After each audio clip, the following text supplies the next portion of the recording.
en, in, ün. Ben, bin, bün. Ten, tin, tün. Sen, sin, sün. Cen, cin, cün. Han, hin, hun. Han, hin, hun.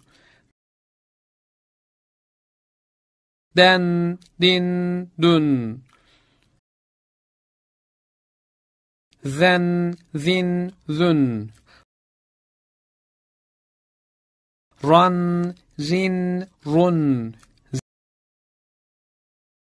Zen, zin, zün. Sen, sin, sun. Şen, şin, şun. San, sin, sun. Dan, din, dun. Tan, tin, tun. Lan, lin, lun.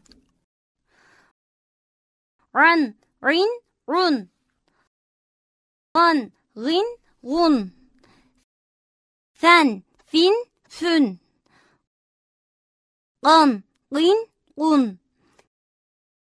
Ken, kin, kün.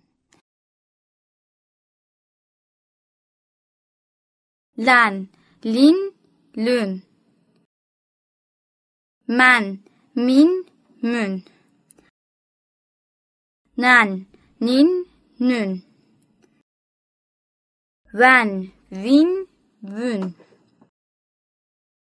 Han, hin, hün. Yan, yin, yün.